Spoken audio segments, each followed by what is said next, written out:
Welcome to Sleepy Classic Tales.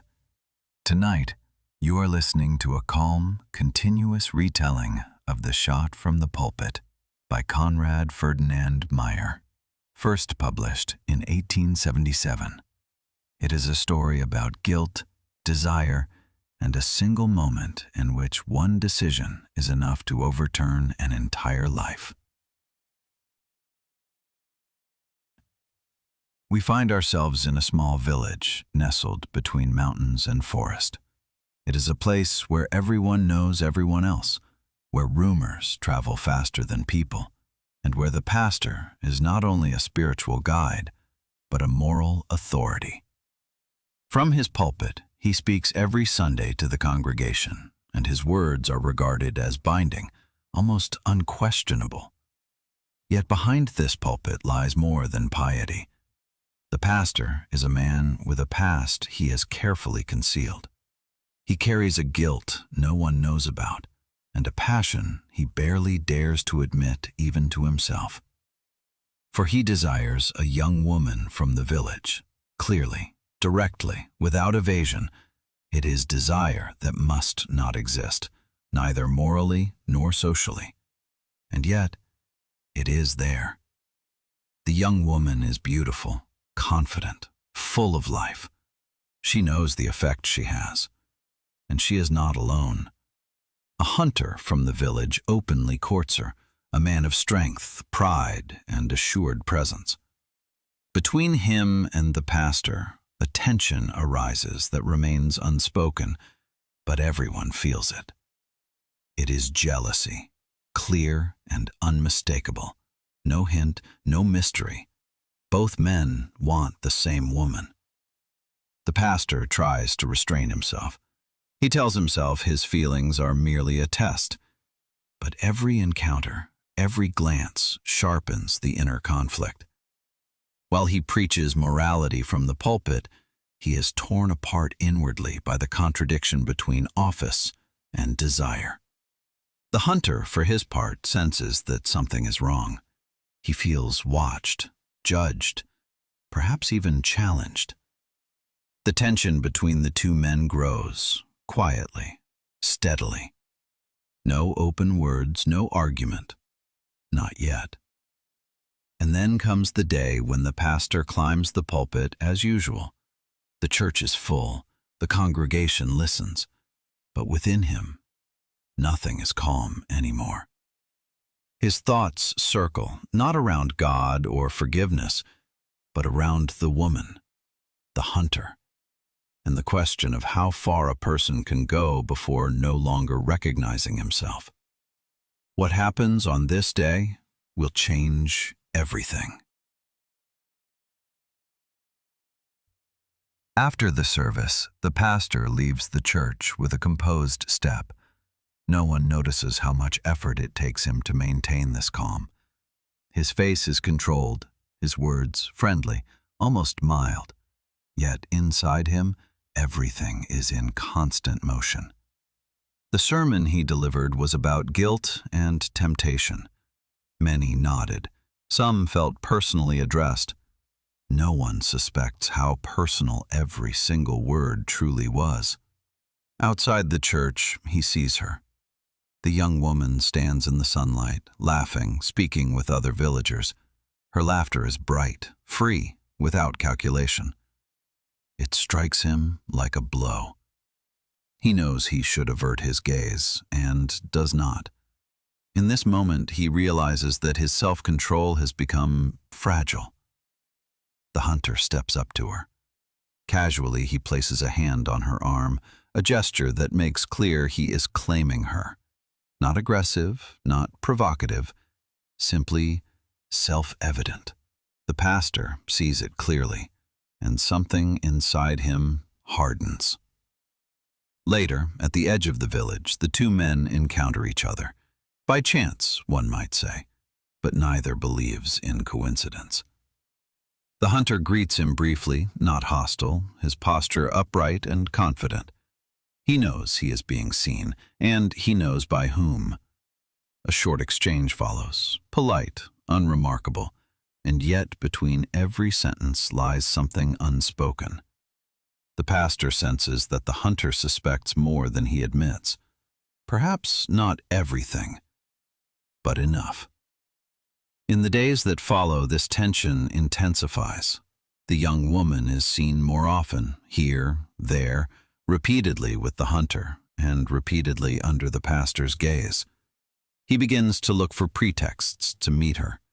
Conversations that appear harmless, pastoral care that is not pastoral care. Closeness, he rationalizes to himself. At the same time, a fear grows within him that he does not want to name.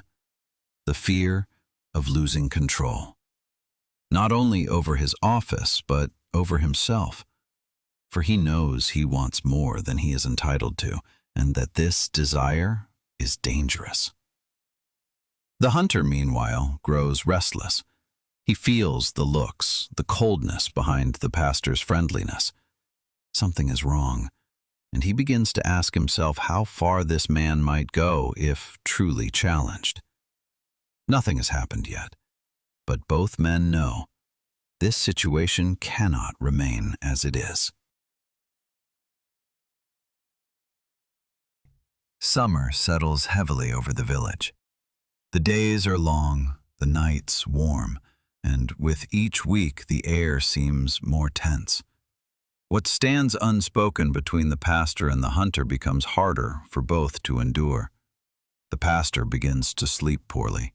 His thoughts circle endlessly around the same images: the young woman, her laughter, the hunter's closeness. He prays more than before, yet his prayers bring no peace. Instead, they grow shorter, more restless, as if he were trying to convince himself. He seeks conversation with the young woman, not openly, not explicitly, but deliberately. He speaks of responsibility, of life paths, of decisions that shape a life.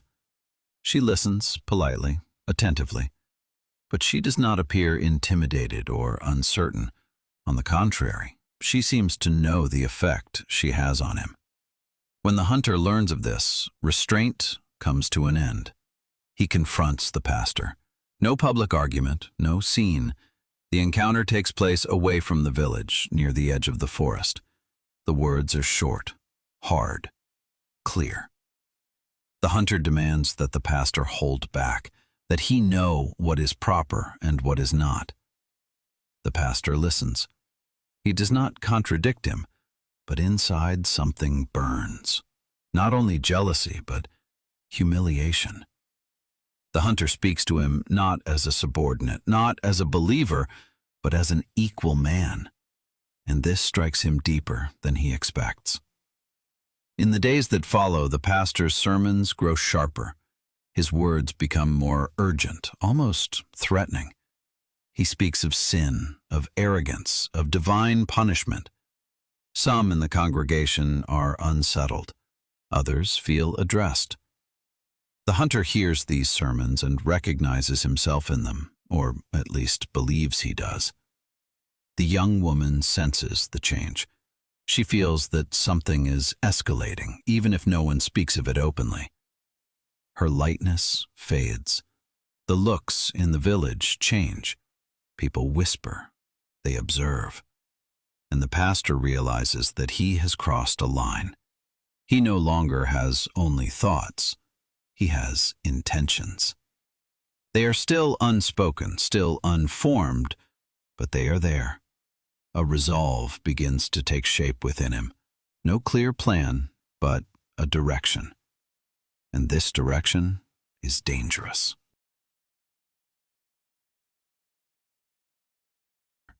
The pastor feels things slipping out of his control. Not suddenly, not in a single blow, but slowly, imperceptibly.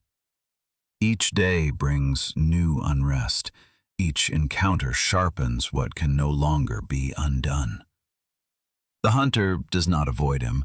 On the contrary, he appears openly in the village, confident, almost provocative. He accompanies the young woman without secrecy, without shame.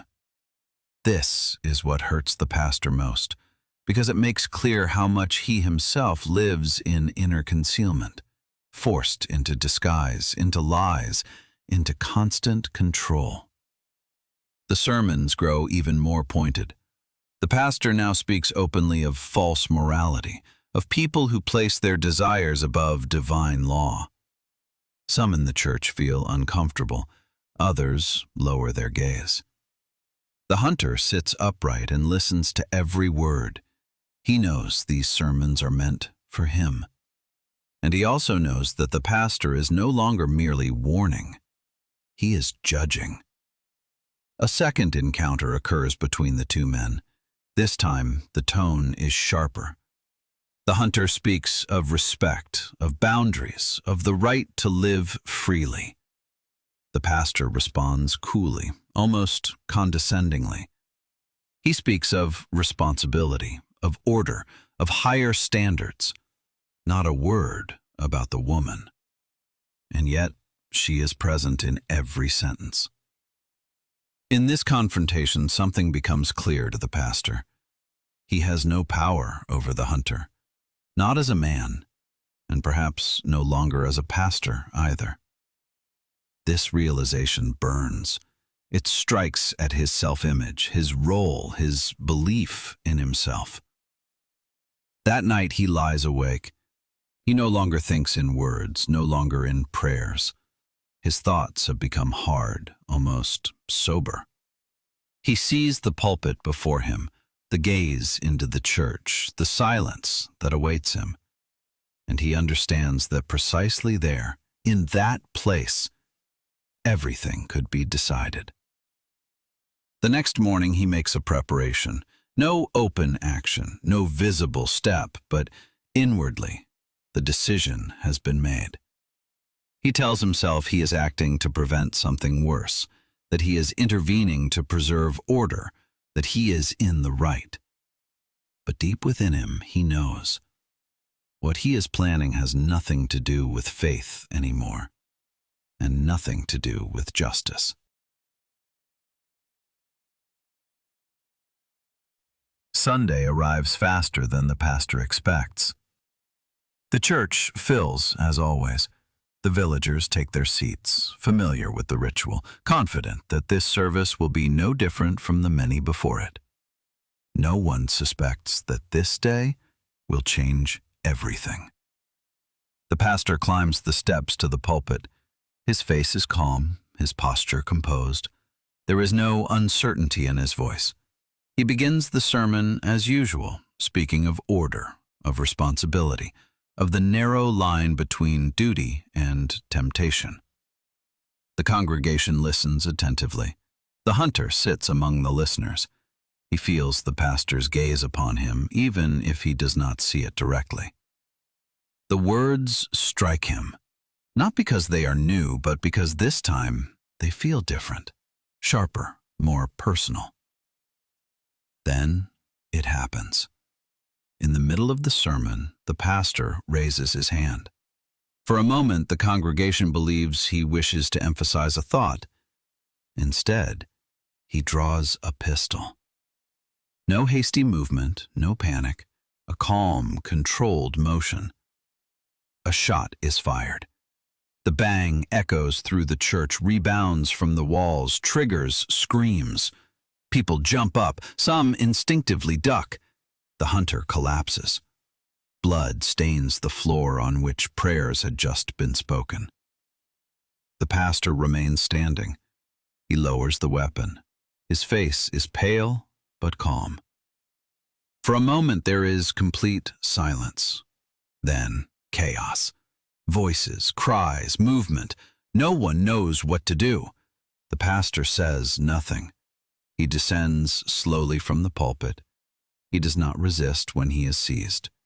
His gaze is empty, almost relieved, as if he has completed something long decided. The young woman screams. Only now does she grasp what has happened. The man she loved lies motionless on the ground. The man she trusted has fired the shot. Even as villagers attempt to help, it is clear. This was no accident, no act of sudden passion. It was a decision. The hunter dies in the church. All help comes too late. The shot did not miss its mark. What began as a service ends as a crime scene. The place that was meant to promise protection and order becomes the site of a murder. The pastor is led away without resistance, without words.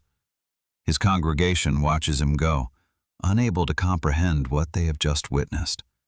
Some weep, others simply stare. No one speaks to him. No one asks for a reason. The act stands on its own. Soon the entire village speaks of it, not quietly, not cautiously, but loudly, excitedly, in disbelief. The man who preached morality for years has committed the gravest crime himself, precisely where he seemed untouchable, from the pulpit itself. The young woman disappears from the village. Some say she has gone to relatives. Some blame her. Others see her only as another victim. She herself says nothing. She has lost everything, and yet remains a marginal figure in a story larger than herself. The pastor sits in custody. Only now, far from the pulpit and his role, does he begin to grasp what he has done. Not in grand gestures, not with easily spoken remorse, but in silent moments when he is alone and no longer has to pretend. He does not try to justify himself. He knows there is no justification. His act was not an act of faith, not divine punishment, not necessary intervention. It was the result of inner disintegration, of a man who confused his power with truth. The trial is brief. The evidence is clear. The act took place before everyone's eyes. The verdict is certain before it is spoken. Guilt is undeniable. The question of why remains, and this question can no longer be answered. The pastor spends his final days in quiet isolation. The cell is bare, the daily routine strictly regulated. Nothing remains of the pulpit, of the power of words, of the firm position he once held. All that is left is time, and the thoughts he can no longer escape. He no longer thinks of justification, nor of guilt in a theological sense. He thinks of the moment when everything tipped, of the instant in which he believed he had to act and failed to notice that he was already following only himself. What he thought was order was fear. What he thought was duty was possessiveness. And what he believed to be divine authority was nothing but wounded pride. The act cannot be undone. No prayer, no insight can make it disappear. The hunter remains dead. The young woman remains alone. And the village will never forget the shot from the pulpit, not as a scandal, but as a rupture, as the moment when a man confused his role with his right. When the sentence is carried out, there are no grand words, no final sermon, no gesture of elevation.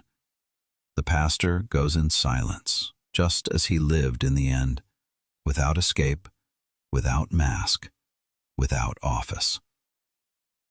What remains is a story, not about faith, not about morality, but about power, and how dangerous it becomes when it is no longer questioned. And with that, today's story comes to an end. Perhaps you are now wondering, how close does our calm, short version remain to the original? What does this story say about morality, power, and authority in the 19th century? And why does it still feel so disturbingly relevant today? And what was the pastor's inner plan? Why was he so jealous, even though, as a priest, he could never have been with the young woman? We explore these and other questions in our accompanying book, Golden Pages, Volume 3. There we place the shot from the pulpit in its literary and historical context, examine the motives of the characters more closely, and show why this story is far more than a mere scandal narrative. You will find the link in the description. And if you like, we will listen to each other again tomorrow on Sleepy Classic Tales. Good night.